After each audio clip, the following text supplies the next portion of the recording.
Thanks for joining today's webinar. The topic of today's webinar is the impact of workforce trends and digital transformation in field service management.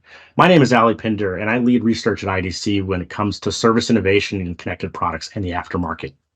Disruption is all around us. As we continue to conduct research with end users, service leaders, executives of business and strategy, there are a number of things that we all have to manage as we think about our day-to-day, our acceleration, and our innovation when we think about our businesses. First off, we're all dealing with the storms of disruption, right? The ability to navigate all the waters we're in to ensure that we're able to not just deal with the uncertain, but accelerate our ability to transform and deliver for our customers is a key challenge for organizations when we think about what keeps you up at night.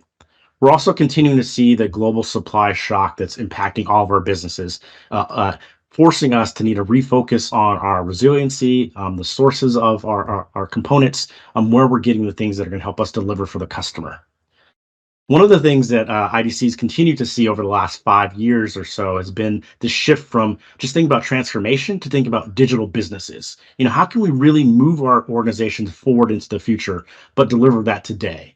No longer are we expecting to have all of these physical interactions and engagements with customers. We need to think more digitally, both for our field service teams, but also for our customers. And I haven't had one discussion over the last, I want to say 6 months that hasn't talked about AI and intelligence and insights. But it's not just about, what insights we have in a back office for a data scientist. It's really about what meaningful intelligence we can deliver so we can make better decisions at the point of service and need.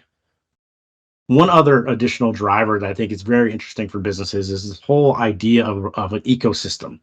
We're no longer just innovating on our own in a silo, but we're thinking about innovating across the organization and enterprise with all of our stakeholders and partners and our customers to deliver value.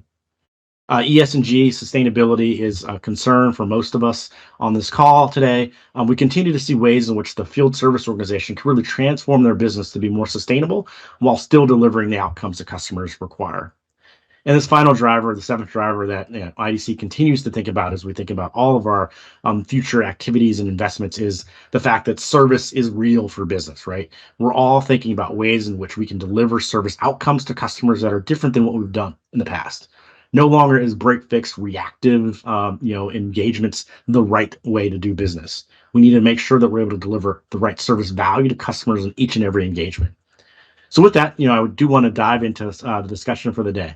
So before I jump into all the great questions that I have for our roundtable today, I'd like to give a chance for both Greg and Brad to introduce themselves. Greg, maybe you can go first. Yeah, thanks. So I'm Greg Leonberger. I'm the Chief Operating Officer for AIG Warranty. Thanks, Greg. Brad? Yep, thanks, Ali. I'm Brad Hawkins. I'm the Chief Solutions Officer at Service Power. Been here many years. Excited to be here to have this discussion today.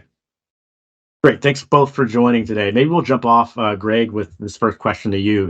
What are organizations doing now, and what are planned for the next 12 to 18 months to adjust to these ongoing upcoming changes specific to AIG? It's an interesting question, and obviously I think like you kicked it off and said the dynamics are definitely shifting, and trying to figure out the technology, I think, is really where we're at, right? Artificial intelligence is starting to play a significant role in across the board, all industries. And what we're trying to figure out is how it's going to work in our industry. Now, I know I work for AIG, which is a huge insurance company. And so obviously we are extremely conservative in how we approach these type things because, the concerns with artificial intelligence is that it's just that, it's artificial, and it's only as good as the data that's in front of it. And it's only as good as the data that it absorbs. And if you're not careful, it can also be manipulated in bad directions. That being said, in theory, anything that happens with human interactions today could potentially shift to take place with artificial intelligence tomorrow, right? So I think we're trying to look through and say, how do we start to take our adjudication activity, the roles that I have individuals looking to determine whether a claim is cost effective to repair, whether it should be replaced, whether it should be something else. Can I shift that and do it in more of an artificial intelligence manner? With that though, data is key. And I think, like you said, of figuring out how to integrate across enterprises from beginning to end, the only way that you can be successful in migrating to this avenue is getting the information and getting the information early in real time so that these decision points can be actually executed on.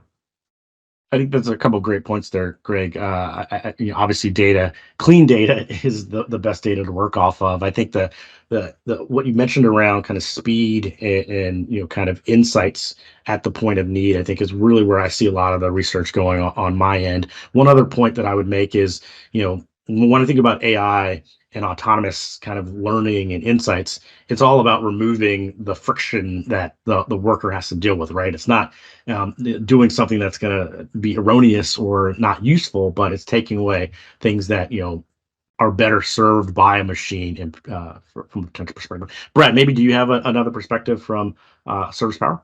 Yeah, I was just going to say that when you consider, if you go back a little bit, there was this shift of hyper focus on the consumer experience, right? And that's what I think when we talk about AI and the value that AI can bring to that is to do it in a seamless way, continue to deliver transparency to the consumer. As you said, remove the friction as it relates to resources that are involved. One other thing I'll add to that I think organizations are doing, I would talk about a connected ecosystem. You kind of talked about that on the first slide as well. Because again, it's all about how do I give the most world-class experience I can with it being fully seamless to that consumer. So beyond AI, there's ensuring things like, there's talent shortages out there. So how do I construct a workforce that ensures that no matter who I send, I'm going to get the same experience? With supply chain issues, how do I ensure that I have a connected ecosystem that brings together, whether it's suppliers, your contractors, all in a way, again, that it creates a seamless experience for the consumer. And then when you bring AI over the top of that, I'll just reinforce the thought that, interesting enough, Greg and I just had this conversation together not too far in the past. There's going to be a time now where we are going to go through and see this data cleanse, because AI is as good as the data that's behind it. And so I think you're seeing organizations start to prepare for not just understanding how the technology is used, but understanding that the data behind it can give the proper results, can lead into a predictive nature so that it can make predictions about things that need to happen on an event. And so that's what I think is happening over the next year to year and a half to prepare. Yeah, I think one thing that's really interesting about that data kind of cleansing discussion before we move on to the next question is who owns the data? What data do you need to make decisions? And I wonder, Greg, before we move on to the next question, if you had insight as to how you think about customer data and what data is going to impact your ability to deliver the outcomes that your organization desires. Yeah, you're right, and it's not only.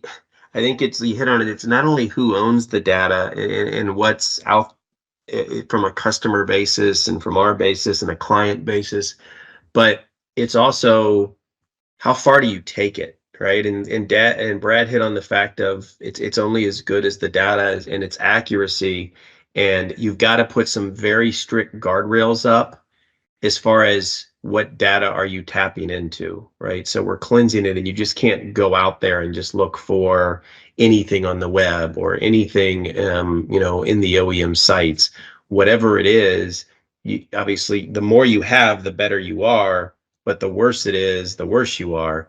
And so, how do you protect it, but at the same time, aggregate as much data as possible so that you can actually make the proper decisioning?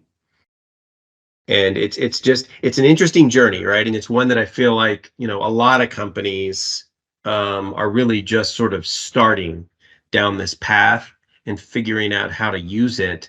But the doors that it opens up is the fact that it becomes real time, right? Anything that becomes automated and anything that you can do that, because your constraints with being able to satisfy something has always been people and having resources available 24/7, 365 days a week. And if you can create an artificial intelligence that replicates that, now that completely opens the door and removes all barriers from basically just real-time service solutions for the customer, the servicer, and all of the pieces in the value chain. Greg, you bring up a lot of great points there. One of the things that you mentioned was the people, right? The resources. Who do you have delivering, these sets of experiences to customers and consumers? And one question I want to pose to you is, we continue to see within our research, and I've been covering the space for 15 years, and there's always been this desire to, mitigate the risk of a talent shortage or a retiring workforce. How do you think about, when you can leverage a blended workforce, when you think about fitting within your organizational strategic vision? Let me start by kind of defining what we mean by a blended workforce. What we're talking about there is, if obviously I have a need for resources to perform service events, I may employ those resources, or I may authorize independent contractors to do work on my behalf. And the whole point of that is, again, we do know there are talent shortages. There are issues out there as far as coverage. When you think like, I've got to be able to cover a certain geography with a certain level of depth to that coverage.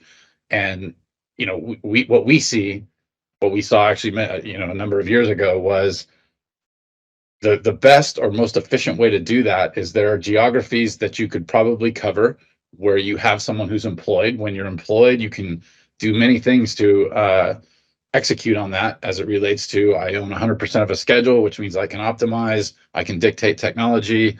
So where I can use an employee, there are some advantages there, but there are obviously areas where I cannot use an employee because I may not have enough volume to support keeping a resource there. So I can fill the gaps with independent contractors. So having a system that understands how should my workforce be constructed. Again, the key to all of that is I can continue to give a seamless world-class experience to my consumer. It doesn't not mattering where that resource is coming from. So that's how you kind of handle those challenges, is construct a workforce that it doesn't matter whether they work directly for you, whether they're authorized. I'm going to give that same experience across the board. That's one of the things we've seen and executed on at Service Power. So Greg, I'll let you jump in now. Yeah, and from our perspective, we look at it a little bit differently. And I can go back in my time. I mean, I've got history with other companies. I worked at GE for numerous years, and that was, our decision point that we made every day, where I had where we had our own factory service and GE W2 technicians versus tapping into third party, and trying to weigh the options of cost and quality and customer experience, and sort of going back and forth continuously. In my world, I think about that, but I think about it differently because I don't have my own W2s, but I have numerous networks that I tap into. And when I say that, I have my independent networks that I have individual relationships with, and all of the third parties that are out there. I also have relationship and strategic partnerships with OEMs such as GE, LG, others in the world that are larger. And how do I figure out how to use the technology to make the decision points of who do I use and when do I use them? And again, it's a similar decision point that all of the OEMs go through that have their own W2s. It's a cost and quality trade-off that you're trying to make. And in theory, your own W2 is going to do a much better job of supporting that individual work order because they're the experts. They're the ones that see that day in, day out, and that's what they specialize in, versus more of the third party, and the smaller ones are sort of like they can satisfy everything. And I guess they're good at everything, maybe great at, a few things, versus the the W2s tend to be great at a small population, but their width is not all that wide. So it's the decision point that I have is a little bit different because I don't have my own W2s, but the thought process is the same, and the technology to tap into that needs to be similar regardless of where we sit in the value chain. Yeah, can I jump in on that, because you actually highlighted something that I did not say, which was great, which is there are national workforces out there, right? And one of the things, again, it comes back to that interconnected ecosystem, where we want to make available to an organization like Greg's easy access, seamless access to these national workforces. And from our side, from a platform standpoint, we also want to make sure that they have the tools to be as efficient as possible, to work as best as possible, to perform service great for an organization like Greg's. So that's one of the things we think about from a platform standpoint, is how can we continue to grow out this ecosystem that connects these organizations to, again, organizations like AIG. Yeah, I think those are all great points. And one area that as I was jotting down some notes while both of you were talking, was, that ability to continue to give world-class service, right? I think, Brad, you alluded to this part of the message. Regardless of which resource you're tapping into, whether internal or external, the impact to the customer is what is most critical to success, right? The customer doesn't really care who is there. They want to know, from a security perspective, who's going to be on site, but they just need work to get done. They need jobs to get completed. And I think being able to tap into a dynamic workforce that allows you to meet those needs, I think, is the critical opportunity for differentiation and businesses to grow and scale. Yeah, and one of the things that I think I might add into this, and Brad, I feel like you could probably talk to this of, what are you guys doing to really create that dynamic environment, is that you start tapping into all of these workforces, all of these diverse workforces that are out there.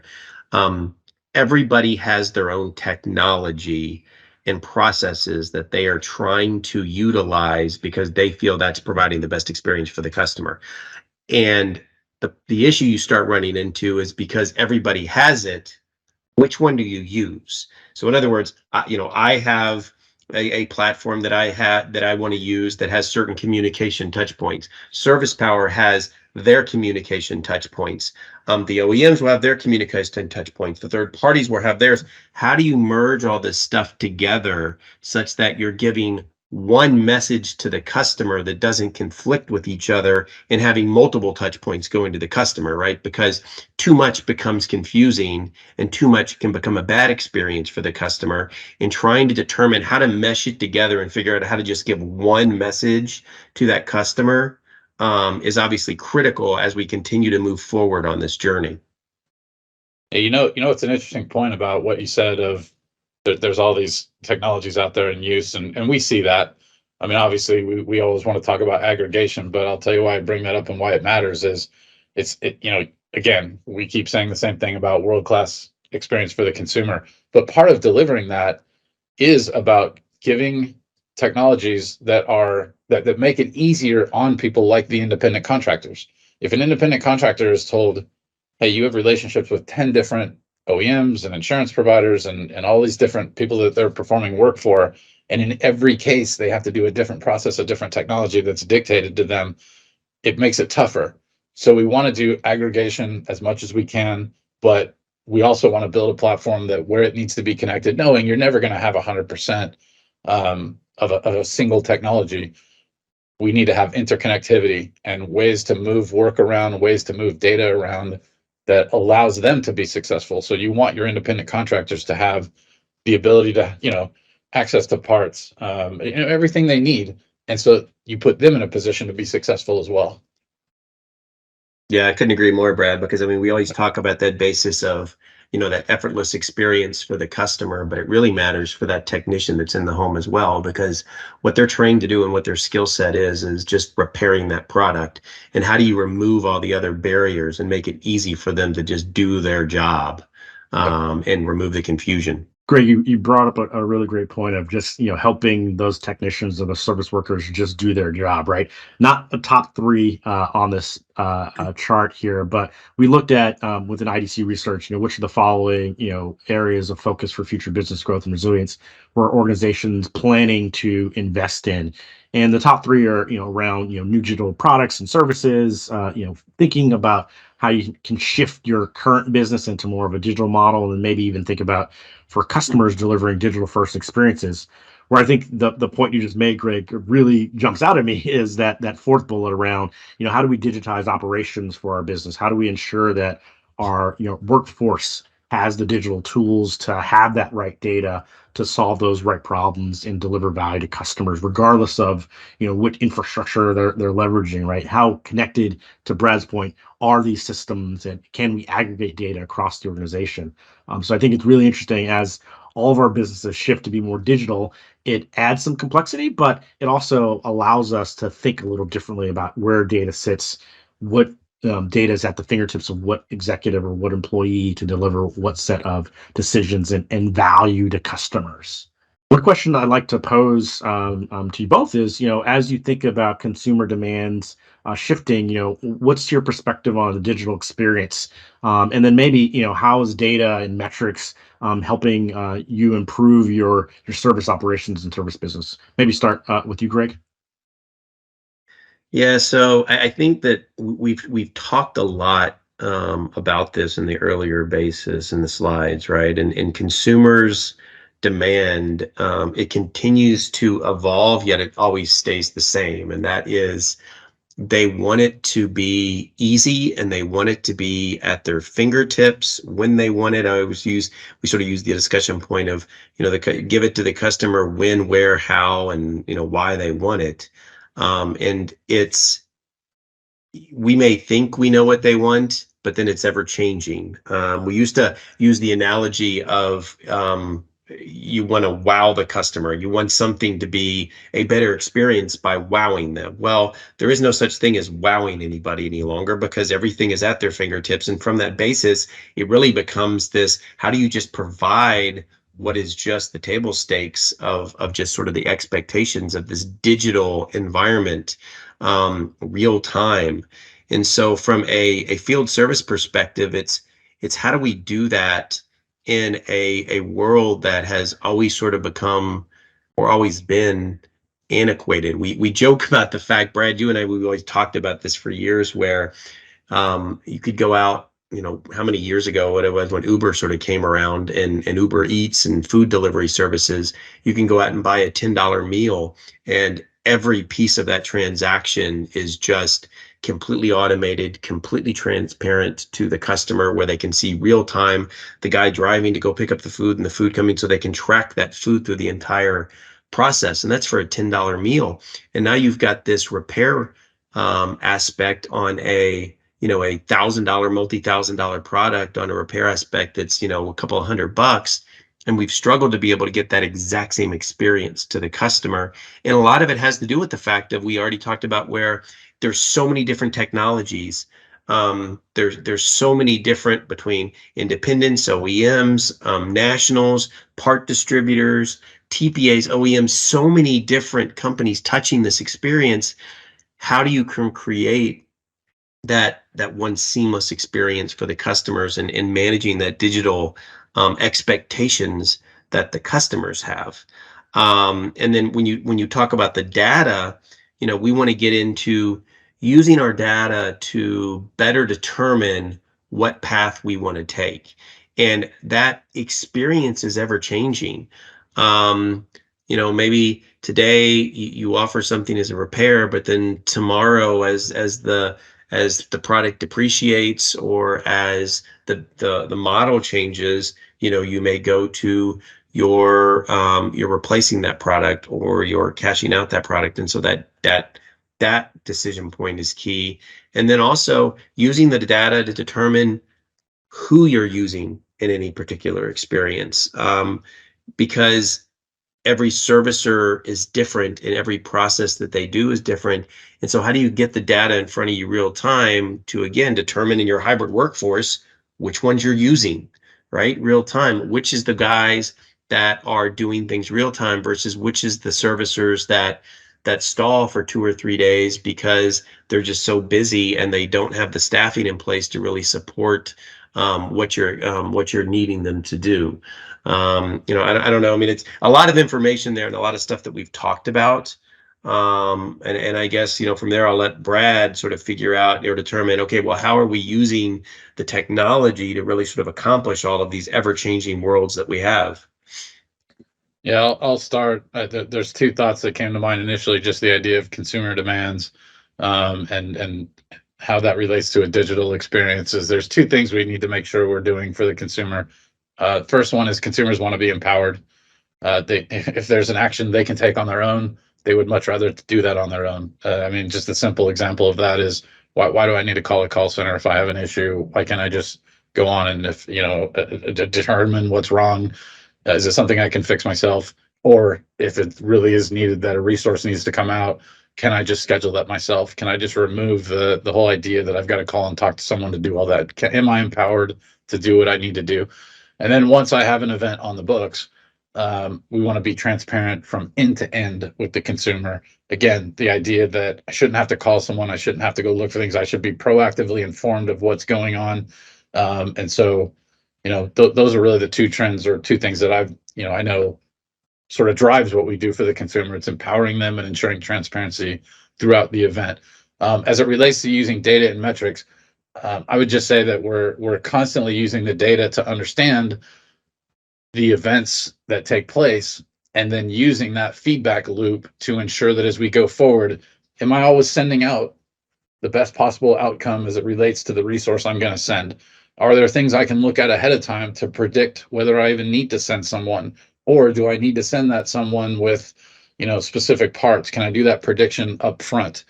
So it's always just constantly evaluating and taking the experiences we see it today and going, how do I ensure that I'm sending out the best possible resource? I have the tools that I need, the most skilled technician to get the best result in that moment. So that's what I would say.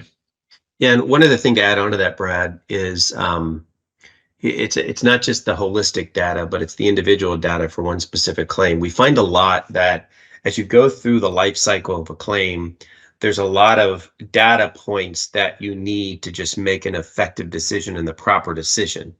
And the things that the problem that you run into is that the more you get up front, the better off you're going to be in being able to make that decision, because you sort of just say you dispatch and then you go through a process, and then down the road you say, oh, well, now I need this information, whether I need that information from the servicer, whether I need it from the customer. There's always that follow-up information that you need, more details, more specifics, more information, so that proper decisioning can be made. And I think what we sort of challenge, what we struggle with, or what we're challenging ourselves with, is how do we determine what is all the possible information we might need for that specific type of product and that specific type of repair, and move all of that to the very beginning and get as much as we can early on, so that down the road, we're not struggling to get it. And it goes back to the beginning of, the more you have up front, the more artificially you can make those determinations through some digital experience and artificial intelligence. But it all sort of comes back to the basis of, we struggle with getting it early on because we don't necessarily know what we need. And again, using that data, determining, oh, for this type of claim, for this type of experience, we always know we need this X% of the time. So get it sooner so you can make that decision point sooner. Greg, you bring up a lot of great points there, and I think you might have seen a slide before you start your messaging, right? I think the ability to be faster at a response, right? I think if I look back over the last decade of service research, a lot of the discussion has been moving away from being reactive to get to proactive, prescriptive, and predictive sets of outcomes, which I still think we want to get to, but we also need to understand that you may just need to be better at your reaction, right? I mean, I think if you have the data to ensure that you're delivering the right activity, even though something did actually occur, you're actually better off from a customer perspective than just having to send someone out just to do that initial diagnosis. I think what's really interesting on this slide from a data perspective is when we ask organizations, from IDC level, what were the top 5 drivers for your business?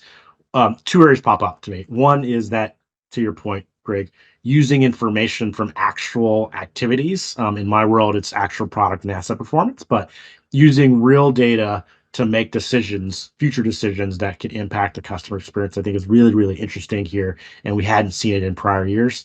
The other piece is what I kind of bolded is what we've seen over the last 3+ years is that need to, I think, to Brad's point, help customers be an active part and participant in the service experience? Can we leverage remote capabilities to not just monitor things, but to potentially help deliver resolution and collaboration with the customer, hopefully to do those top two bullets around improving customer metrics around effort, around CSAT, and also delivering better outcomes and service experiences faster. So, I wonder if there's an opportunity as we see, the shift away from those, let's send someone physically to do something, to getting better and smarter at, what may be the reason for the need for service interaction, and help include a service customer in the service experience. And that's where we're seeing more organizations start to think about their businesses moving forward. As we wrap up, I think one area that I'd like to get both of your perspectives on is, what are the strategies for differentiating your organization, from a service and field service perspective? Maybe we'll start with Greg, and then Brad, I'll let you wrap up. So, I feel like what our strategies are in differentiating is, what we're really trying to sell is scalability and and breadth of opportunity. And when I say that, right, I can't settle for just being a siloed into one industry or one type of experience, right? We have to have something that is completely dynamic across the board that can satisfy whatever type of warranty coverage that we're going to be offering to the customer. And we're looking to continue to expand that so that we open doors to incremental growth. And so from that, right, with every time you widen that, the complexity of, now more vendors, more industries, more products, more parts, more brands, more knowledge that we just continue to expand into, just continue, will obviously create greater challenges of all these things that we've always talked about. I do want to have it where I offer the customer to the solution to self-serve, right? Empower the customer.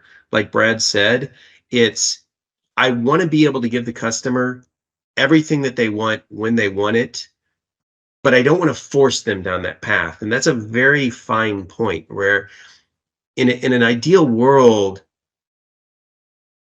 I should be able to offer them something that is so easy, so simple, that they're choosing to do it because it's by choice. And that also is empowering to me as a company, because it typically is going to mesh with cost out initiatives that I'm going to have, right? Because as I automate something, my cost goes down, but I have to do it in such a way that is empowered for the customer to choose to do it. Because you hear complaints all day long where customers feel like they're forced down a path, and it's impossible for them to speak to somebody, right? Oh, I hit every button. It's simple. You go back in time of simplistically just with IVRs, where a lot of companies have made it where it is impossible to get to an agent. It's like you're just hitting every button, and they continue to go down multiple paths on an IVR, and you can't speak to a customer. Well, now you're opening up doors with virtual assist agents and with virtual texting and whatever it is. But what you need to create is an environment where the customer wants to do that because it's easier for them, right? And it's like Brad said, giving the customer the empowerment to do something, but making it something that they really want to do and don't have to do because it's the only choice I give them. And there's a very fine line that you walk with that, because we're constantly trying to remain competitive and take out the cost through digitization, but it needs to be a digital solution that is a positive experience for the customer and not a forced experience for the customer. And I think for that same basis, it's going to fit for the field technicians, where it needs to be solutions that they want to use and not just are forced to use.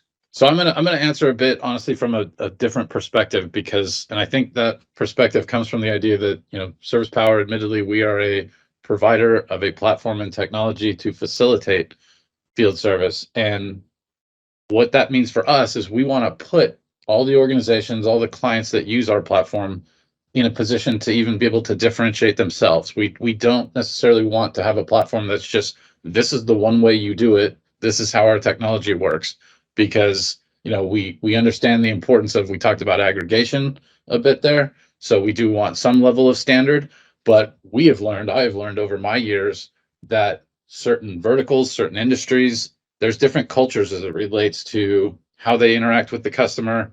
And so we want to provide a platform that allows for a level of configurability that says you may work with your workforce in one way to provide the world-class experience you're looking for, and that may be very draconian, where you're drip feeding, each service event down to a resource, a technician, an adjuster, whoever, all the way to the other side, which is I want to be very open as far as how I'm, putting out my daily workload, and I'm allowing my resources out in the field to make certain decisions that again, they may feel they're closer to the consumer, and they can help and be part of that decision process as it relates to ensuring that world-class experience.